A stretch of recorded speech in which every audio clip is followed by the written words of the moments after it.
Okay, so as I mentioned, our first session is going to be juries, social media, the court, and what you need to know about this and ethical considerations. We have two great speakers for you this morning. Tom Cullen from Goodell DeVries in Baltimore. Tom has been handling lead paint litigation probably since its inception in Baltimore. He knows more about this topic than most people in this area, and Scott Nevin as well from the law office of Peter T. Nichols has been doing lead since, what year, Scott? What year?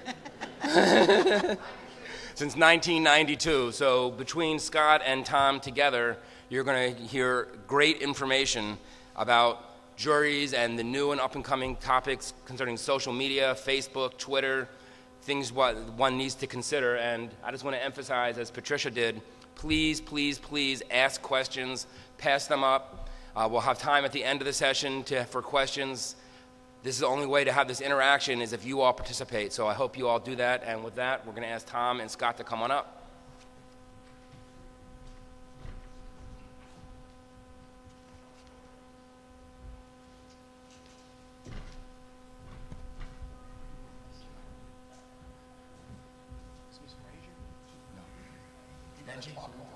We switched. Showed up? You showed up. Song and dance.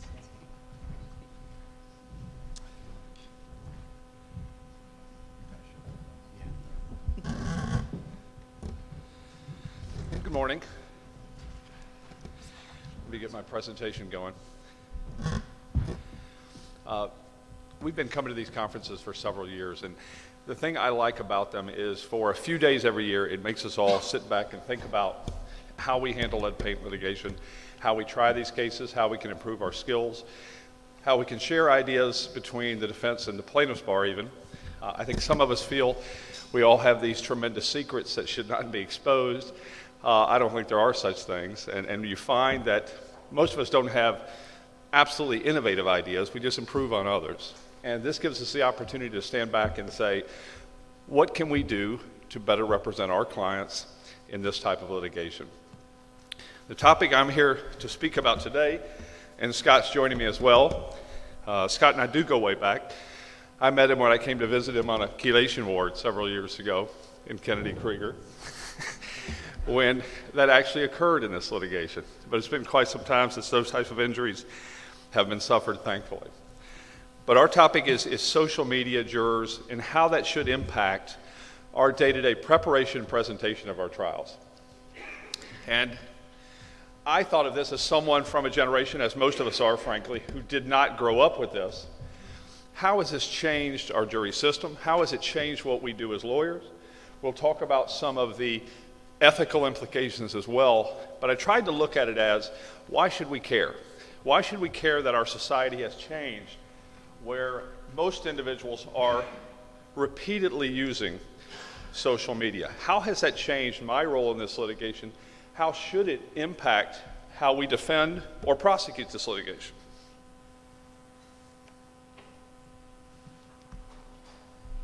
Is this the right clicker? I'm used to a different look. Maybe that's it. Oh, there we go. So the first slide is, should we care? Should we care as lawyers that our society has changed where social networking accounts for 23% of all networking or activity on the internet? Should we care that Americans aged 45 and older are the fastest growing segment of social networking users? Should we care that 51% of Twitter users follow companies, brands, or products on social networking services? Should that matter to us? And some of us sit back and go, that doesn't impact lead litigation in Baltimore City, in the Bronx, in New York, wherever we are. But it does, because we have to face these people when we now try to persuade them, when we now try to guide them through the process. 56% of Americans have at least one social networking profile. 78% of Americans who use social media do it at least once a day. 58, close to 60% say they do it several times per day. In my humble opinion, watching jurors get together in jurors' rooms or jury assembly rooms across this great land, they're doing it a lot more than that.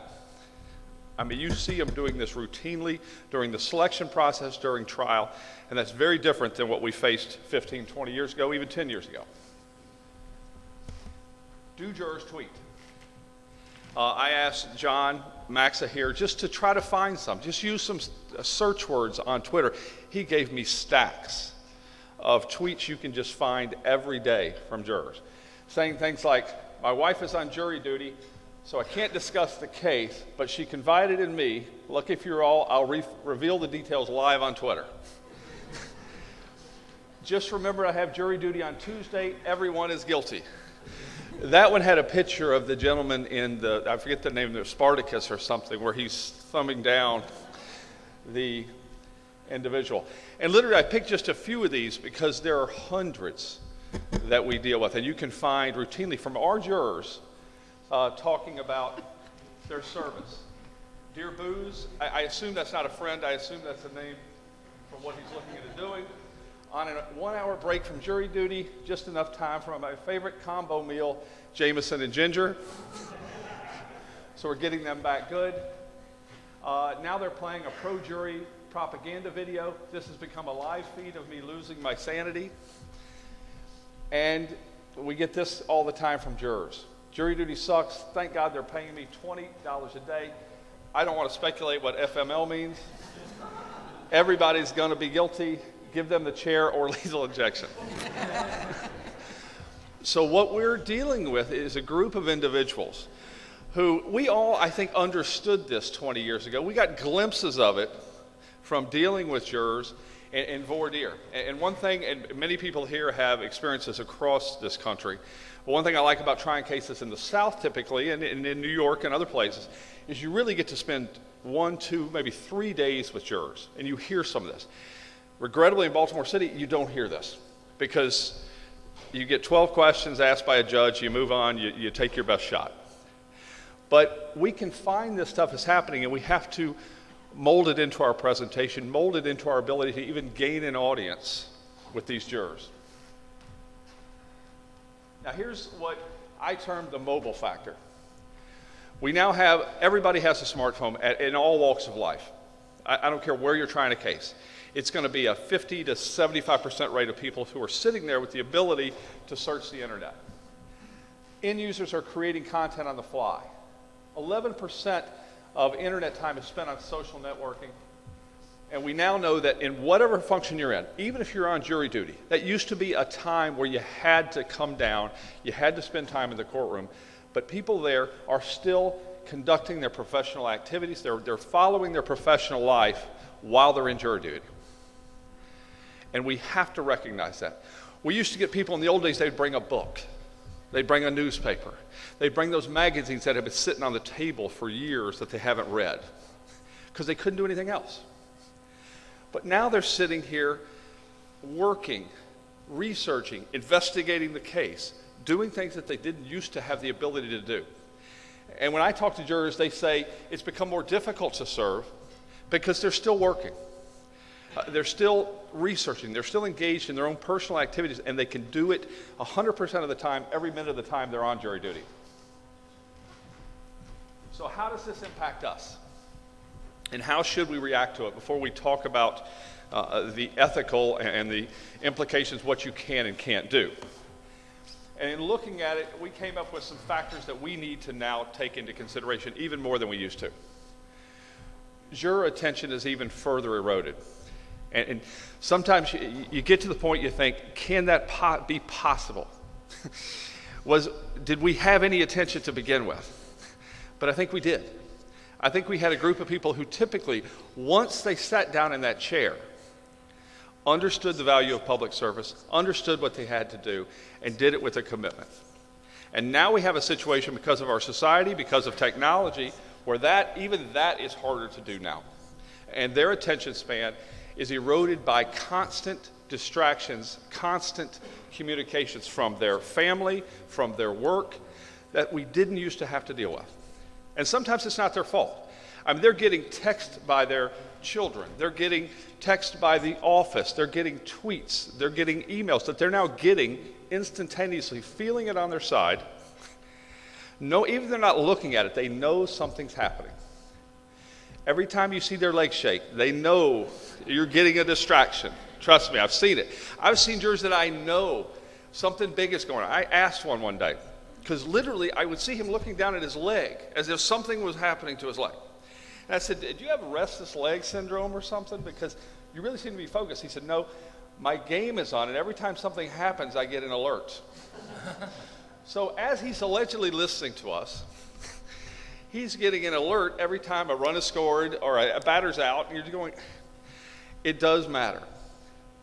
Can you imagine in your office trying to work on a research paper, trying to write, not that I've done that in quite some time, trying to research, and having something on your side that vibrates every 35 seconds. And you know something's happening that you want to know about because you asked it to vibrate. And that's what our jurors are dealing with. So now it's more important than ever to think of, before you go into a courtroom, before you select a jury, how am I even going to gain that audience? How am I going to sit back and say, we know these individuals don't want to listen, with some exceptions. And most of them are trained. What is the popular press? What is the popular thought about jury duty? It's a pain in the neck. It's not of value. We have to gain their attention. We have to indicate to them what a public service it is. Obviously, the propaganda film that was shown in one courthouse wasn't working particularly well. But we have to give them hooks, as everything in our society does, whether it's a news show, a sitcom, whatever. You have to give them a reason to listen, more so than ever. Because you may spend 7 days in trial and never get a fair audience because they're not listening. So in your presentation, we now need to take the time up front to say, how are we going to create an environment that everyone in this room wants to turn that phone on? Everyone wants to look up.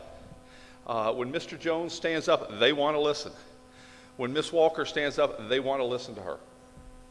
That's our obligation, because that's what everybody else in society is doing. That's what advertisers are doing, marketers. That's what teachers are having to do. My daughter is now teaching. She's getting training on how to every day start her classes to make sure the children will listen from the beginning. And I put the dash trailers to remind me. I have a cousin who works at a low-rent television network in California. I forget, it was some garden variety network, something like that.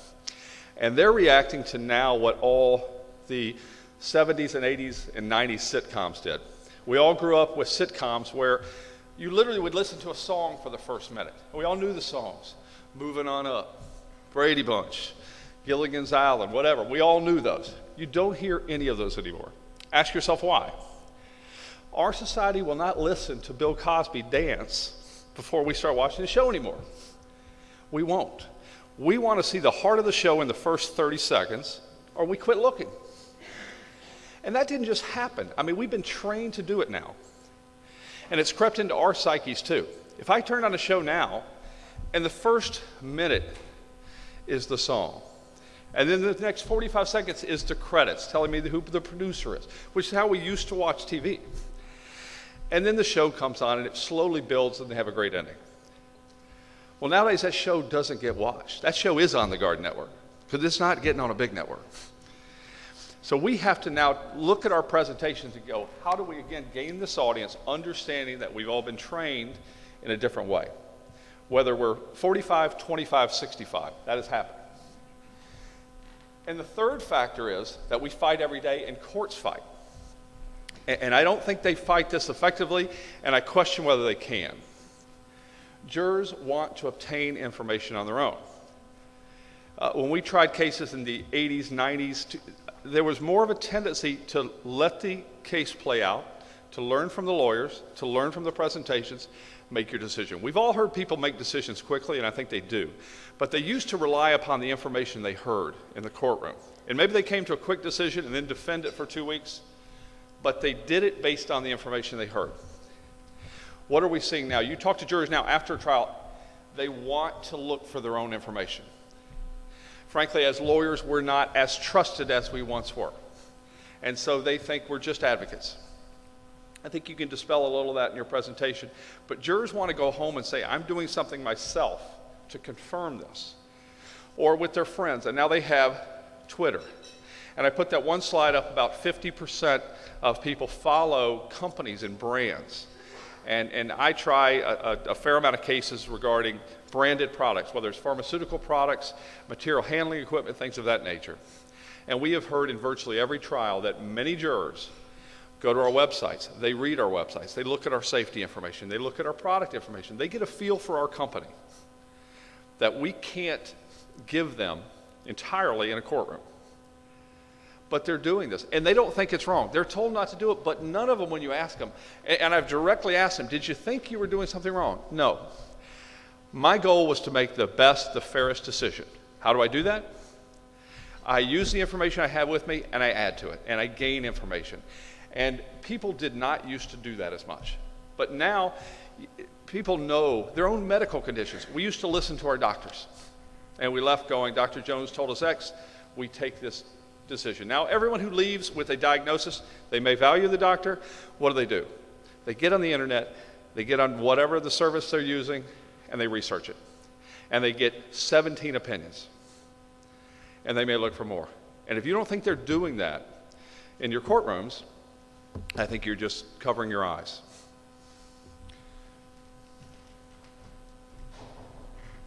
And this is a question I ask, and I try to ask myself. Because again, I still am not an avid user of that technology. It's something that I don't value. But am I conducting my litigation? Am I trying my cases, understanding that, and at least allowing that to guide me? I don't have to agree with it. I don't have to engage in it to deal with it and to look at the impact. And I ask you specifically people that focus on lead litigation, because sometimes I think we get in our own little world and we say we know these cases. You know, it has changed. We all understand that. But our jurors are changing. Are we doing anything differently? Or are we giving them the hooks they need to listen to us? Are we giving them the ability to follow us? Are we giving them the desire, more importantly, to follow us? Because you can judge at the end of a trial whether your jurors enjoyed the process. And I like to tell jurors that I'm going to say one thing which I believe you're going to tell me after the trial you don't agree with now, but you're going to say he was absolutely right. I say you're going to enjoy this a hell of a lot more than you think you are. And when you approach it that way, their expectations are low. Give them a reason to wake up every morning and go, this is interesting to me. And I don't need to bring my phone. I don't need every break to check and do 12 texts because I need to follow this. Now, the topic we are focused on is how do we use social media? Again, even if we don't engage in it, even if we don't appreciate it ourselves in our own personal and professional lives, how do we use it as a litigation tool? And it can be used. And I've used it several times picking juries around the country. When you have the time. And again, there's some jurisdictions, and I come from Baltimore City now, it's hard to do. You can still do it, but it's much more difficult because of our system. But in cases where you have 1-2 days, and you can try to get jury profiles on each juror. We did one in New York, and this was 2 years ago, and of the 38 people on the panel, we were able to get a pretty good profile on about 29. 9 we couldn't find. But that shows you and we got the list the day before. And you get so much more information. And in New York, you can ask the questions, but you don't want to ask some of these questions. They don't make sense to ask in a public forum.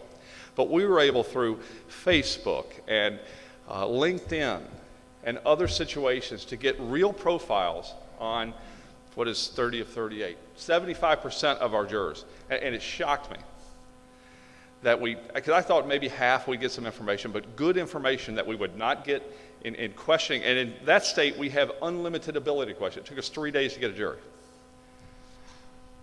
You can investigate party witnesses.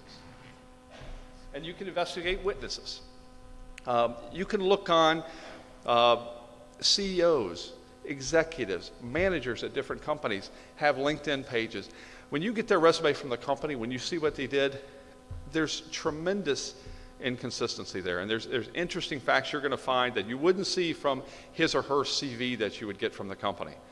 What they're saying on LinkedIn, what they're saying on whatever, not as many Facebook users at that level, but LinkedIn is a big resource to find what these people's focus is. I'll give you an example. We had a deposition where a gentleman was being put up as the person most knowledgeable in this field. And when you looked on LinkedIn, he had a 2-page description of what he did. And there was not one mention of the topic that he was allegedly most knowledgeable in. So his day must be pretty long, because he did everything else and it was beyond this 2-page description of what he did. And that's the kind of thing you don't get from a resume. You get from those kind of social networking sites. So we can use that, even with experts on both sides. You know, they may want to come into a courtroom and tell you they are an expert in lead exposure, in lead, I don't like the word poisoning, they're exposure claims. But when you look at their CV, when you look at their profiles, when you look at what they're doing everything else. And there's only so much time in a day. So use these resources effectively as a litigation tool. There was a case, interestingly on the other side, how this can be used negatively, and you see jurors doing it. Gus Themlis and I were involved in a trial in New York, and the name of the gentleman, which I think I can say, was Kenneth Parker. Pretty common name. It took us 3 days to get a jury. After a day and a half, a juror told and you have no judges. It's a great system, because it's just the Wild West. You have no judge in the room. And literally, you come to this kind of, understanding with your adversary what both of you can do. Because if he starts crossing lines, you do too. So it really is it's like brothers at home. As long as the parents stay out of it, you'll figure it out.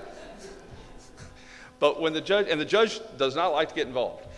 But we had an issue with one of the jurors said, well, I couldn't vote for Kenneth Parker because I know what he did. Like, how do you know what he did? We haven't started the trial. I'm not talking about the trial. And we were like, well, what are you talking about? So we took her aside. I looked him up on, and it was Yard Dog. It's a service. You can search like every internet site. And what I found was Mr. Parker has a lot of money, left his wife, and didn't give her a damn penny of it. I'm like, well, that sounds unreasonable. That's really not that fair, is it? So we looked into it. So the plaintiff's attorney meets with Mr. Parker. He has no idea what she's talking about. It's another Kenneth Parker, but it was in New York City.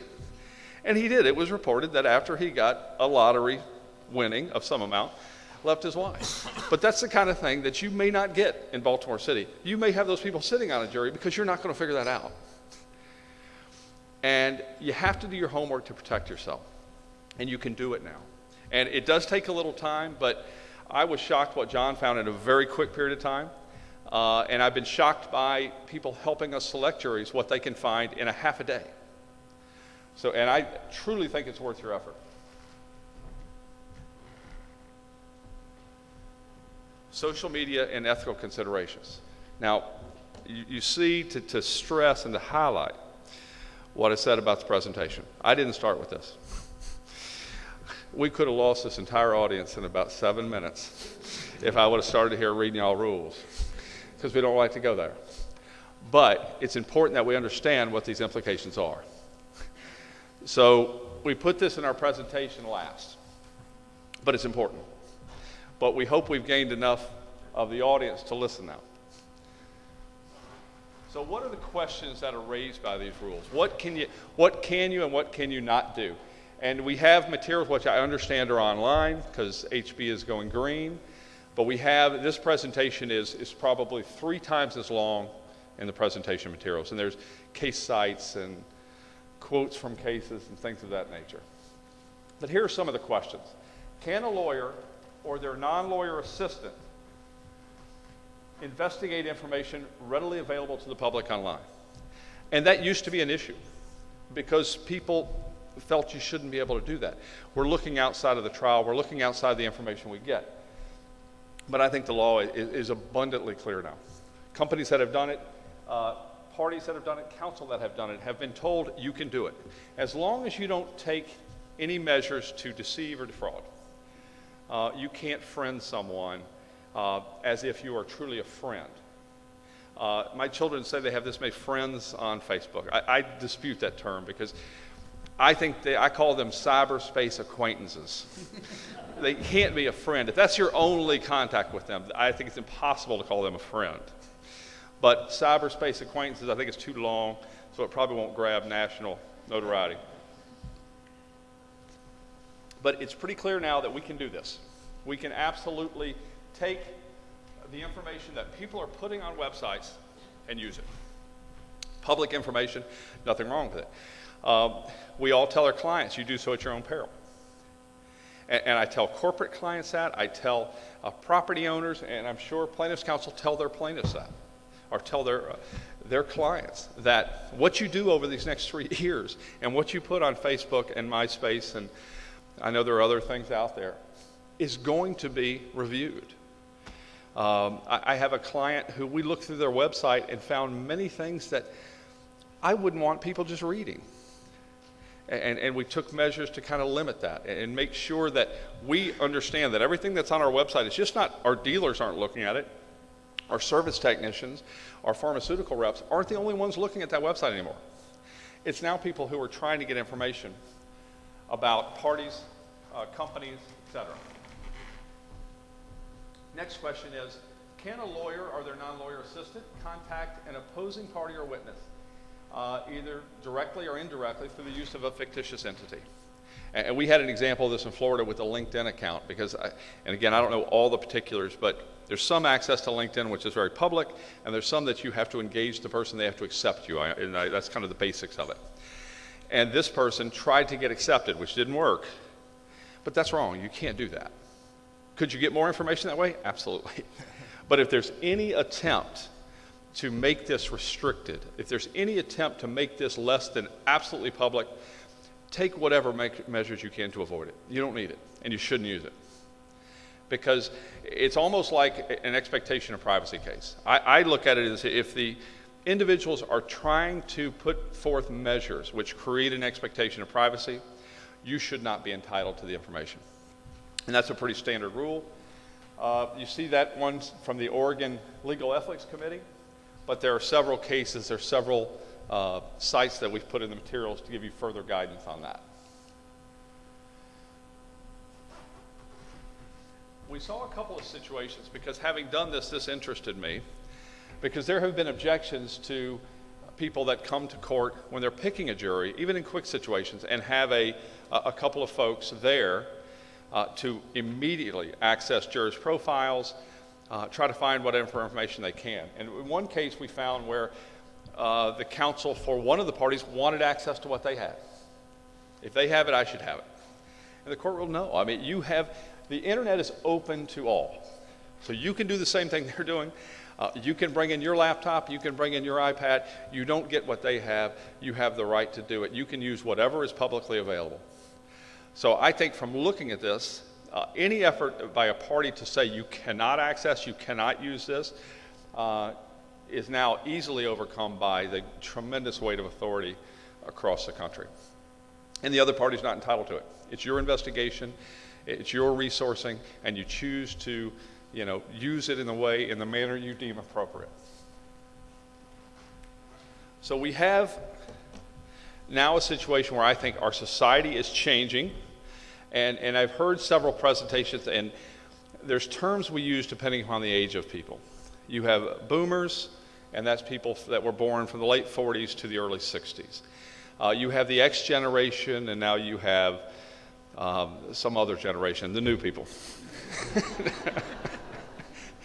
And they used to think differently. And we heard all these presentations for years, and they were extremely exciting, that if you have a 70-year-old male, he learns a lot differently than the 23-year-old female.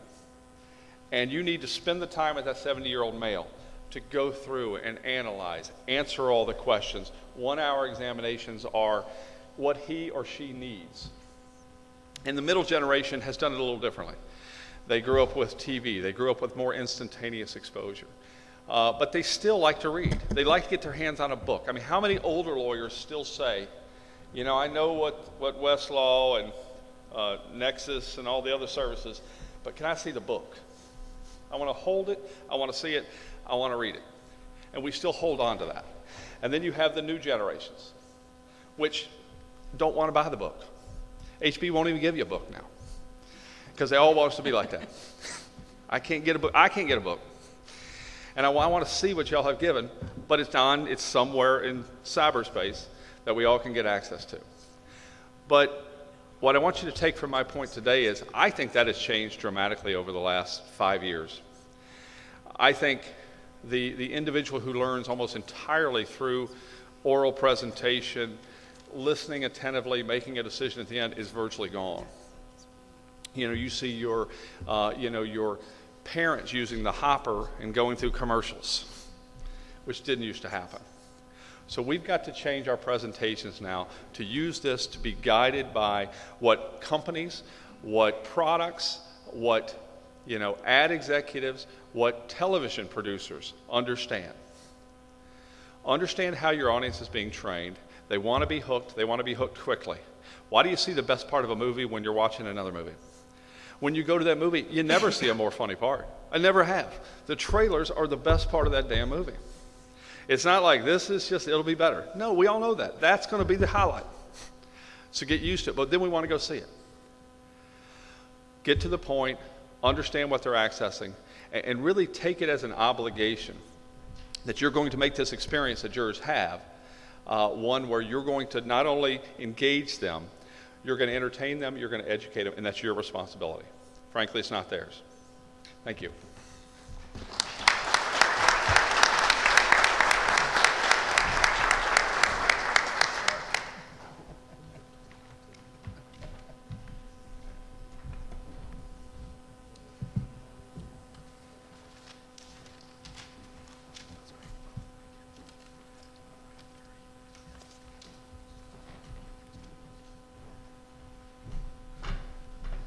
Just get my notes here. And the first thing I need to do is, hold on.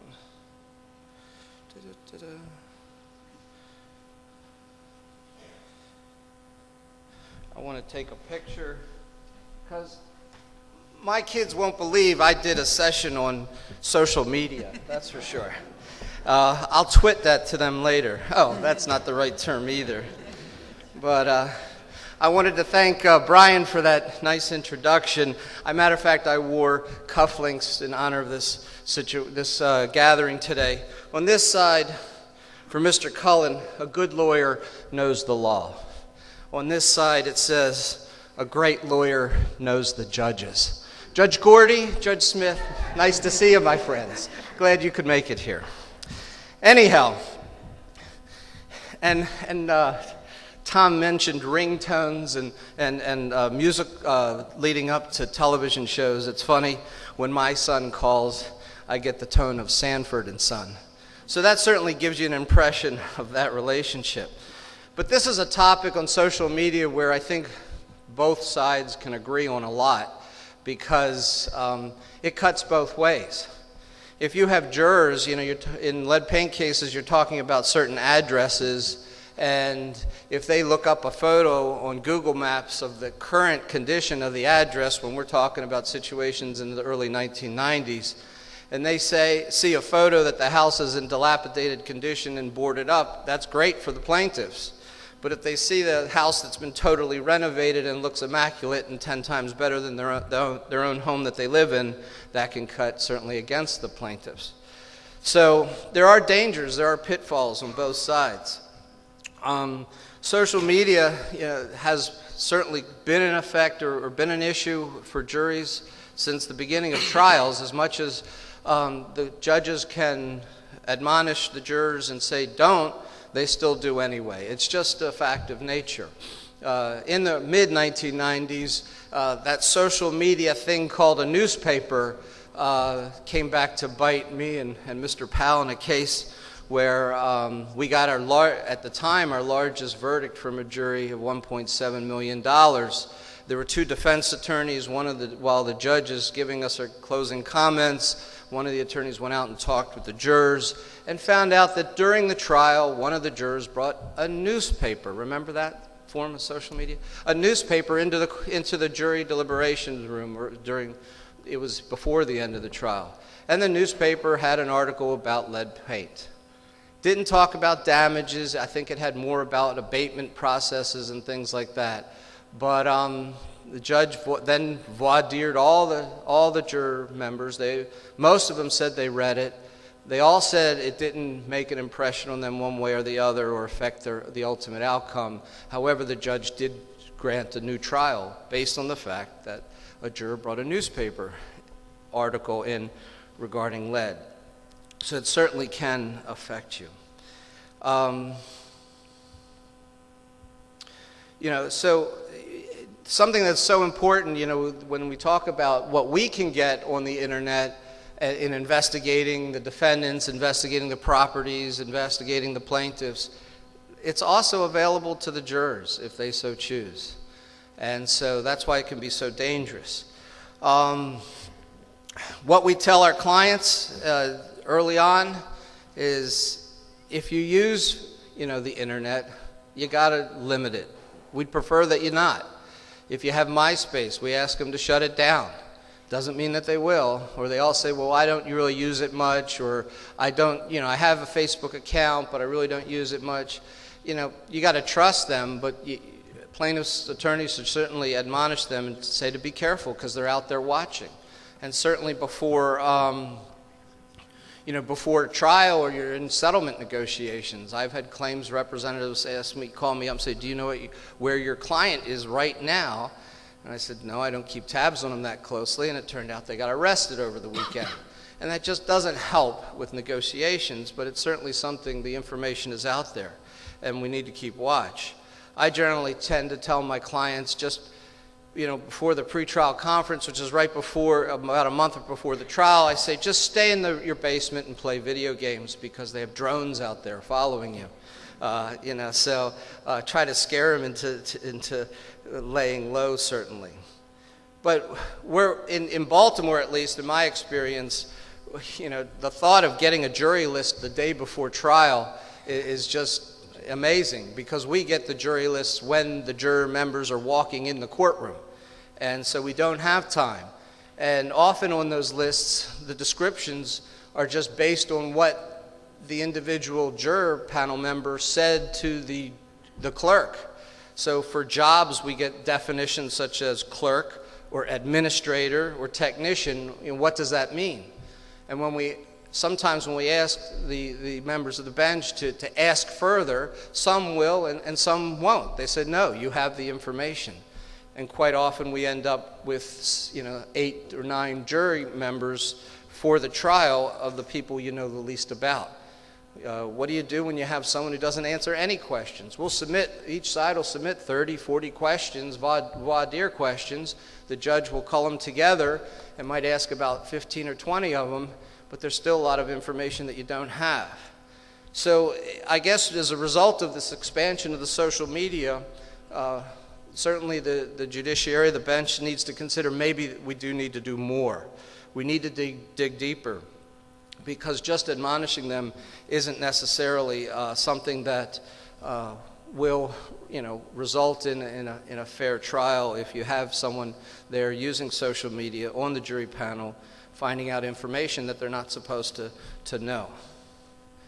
So another example that I have is a recent trial that I was involved with, and that was my submission for materials, is you need to know what you're using. If you find something that you think is a gold mine against the other side, you really need to make sure you understand what it is. Because I had a situation where defense counsel looked up MySpace on my client, and that convinced him that she was a drug user. On her MySpace, although there was no evidence that she even used drugs at any time, on MySpace she had various sentences such as,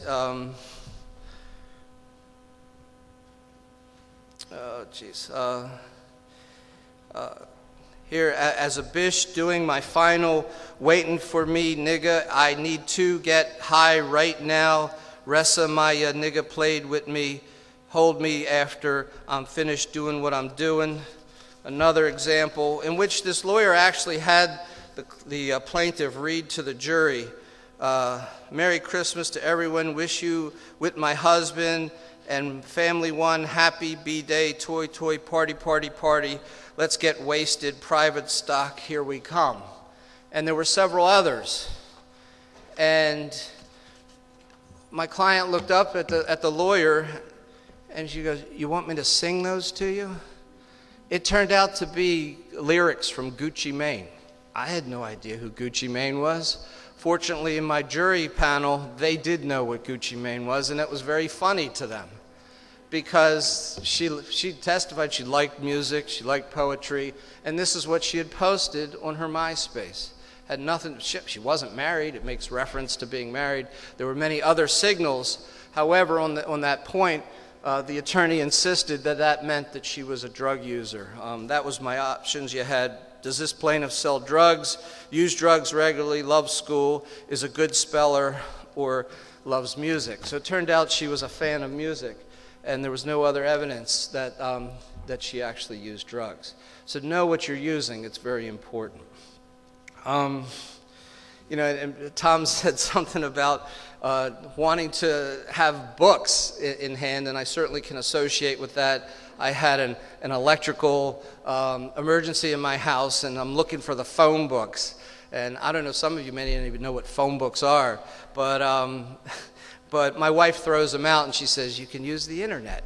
But I want to sit there and turn the pages and see the advertisement and which company boasts them as the best in Baltimore. But so certainly times have changed, and you need to adjust and understand that the people that you're talking with, the people that you're asking to, in my case, an award a large amount on behalf of the injured plaintiff, you need to understand where they're getting their sources of information. So basically, that's what I have for social media. If you have any questions for Tom or me in that regard, we'd be glad to answer.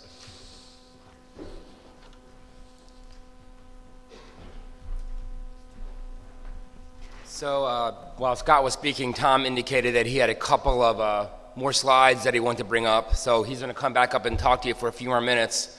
I'm going to walk around, and I would encourage people to write down their questions, pass them to the end of the row, and I'll pick them up, and then we'll go through them as I get back up here. Can we get the presentation back up? Oh, thank you.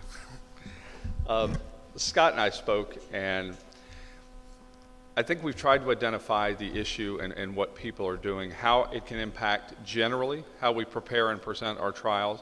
Scott's tried to give some examples how it has impacted specifically lead paint litigation in Baltimore and litigation he's been involved in. And I wanted to close with just how courts have dealt with this and how they can deal with it. So how do our court systems, how have they evolved to deal with a very changing society? Have they done anything to address the issue that jurors have thousands of times greater access to information outside of the courtroom? They have a desire, and they've been trained to go get it. In the old days, you told jurors, listen to what's being said in the courtroom and deal with it. So what have courts done? They have done what they've done for 100 years. Now, I'm not suggesting we have all the answers how to deal with it, but I think as a community, as a bar, as a court system, if we really feel all we have to do now is read the same instruction at the end of a 30-minute opening introductory presentation about their job, I think we're fooling ourselves. We've got to think of ways that there was a group in California that's trying to find a way to speak to jurors about why they shouldn't do it, what the implications are, why it can be deceptive, why it's unfair, why it's the same as going and meeting with a witness in the case one-on-one, why it's the same as getting information from a source which can't be cross-examined, can't be verified. And we have to, I think, better understand. And if we have a case where we feel this is a real issue, we have to bring it to the court's attention. And we tried a case in Arkansas where we had the judge reminding them why they weren't to do certain things. And I really think it helped because these people took this very seriously. But this is what we have now in most cases, unless we ask for more. What I found is judges want to help you. They want the case to be decided extremely fairly based on what's in the courtroom. They will work with you. They will take your suggestions. If you feel you have this issue, if you feel in Baltimore City because of the, nowadays, virtually every case we see Facebook pages, we see, it's just the way it is. If you feel you want the court to address it, ask for help. Have a solution. And I believe you're going to get their ear, you're going to get their attention. But when you just say, don't eat the cookies, I don't think that's the appropriate response, or that's going to be an effective tool in stopping it. Because we know people are going to go home and do it. Well, thank you, and enjoy the rest of the conference.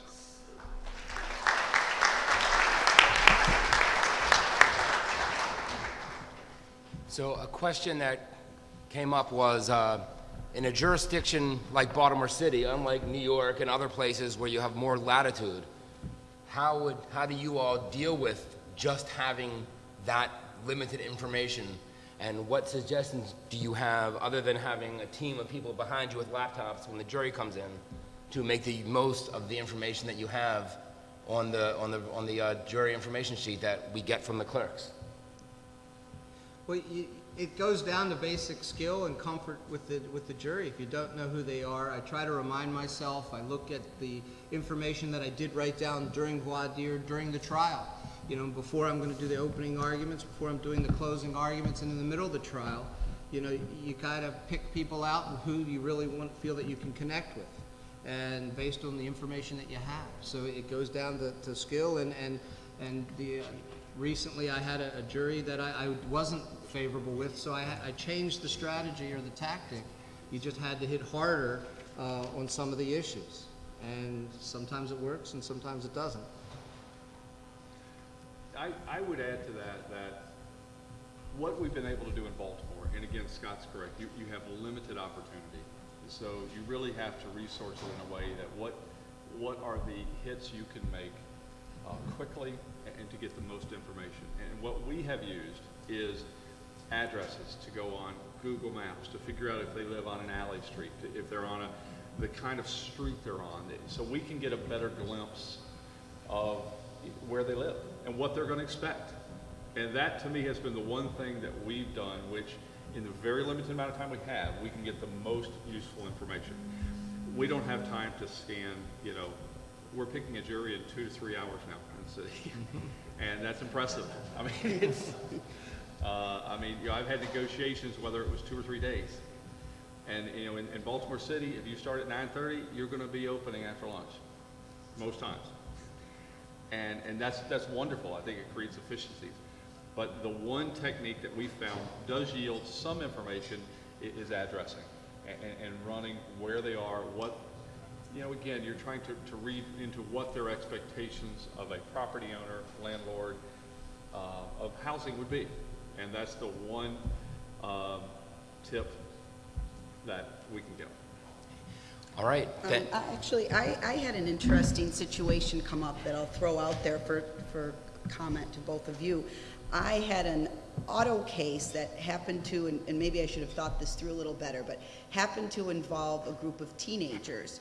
So I'm working from my kitchen table, and instead of picking up, turning on my laptop, I grabbed my daughter's iPhone instead of my own. And I think, like any mom of a 15-year-old, I have her Facebook page set up on her phone, on my phone. I grab her phone, though, and I look up the plaintiff. Luckily, I get nothing. And something just makes me look up my own client again, which, of course, we had done. And there was nothing when you looked up my client, nothing that was, it was what I could see, public access of my own client. There was nothing there. Well, don't you know that among my daughter's 1,000 Facebook friends, my client was not her friend, but a friend of a friend. So now the settings are different.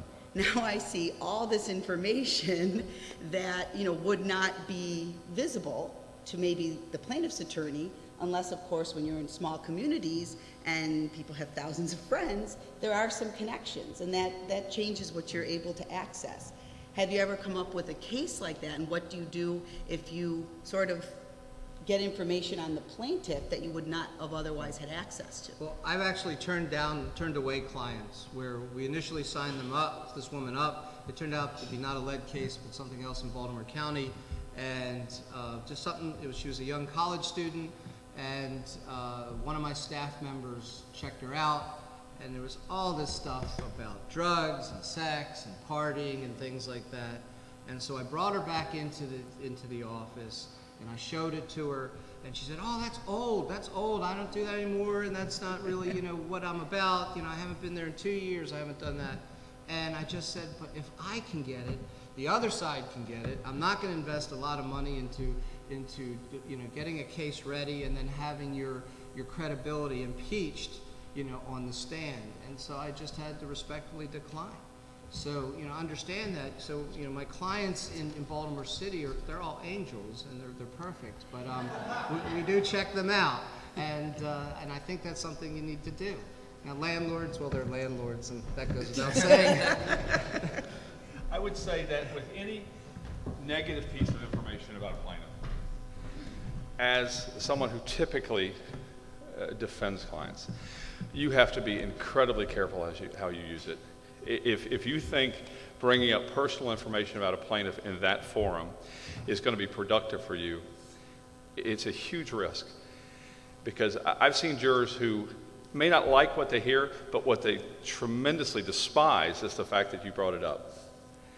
And you've got to use that kind of information incredibly carefully. It may sound horrible to you, it may sound very, just damning to you. But if you're going to use it, you need to use it in a respectful way. You need to tell the jury exactly why they need to hear it and why it's appropriate for you to expose that in that forum. Because the case shouldn't be about that, let's be honest. It should be about, we want them as defense counsel, we always say, if they just make the decision based on the facts and the law and the science, we think we should win, Scott. Really?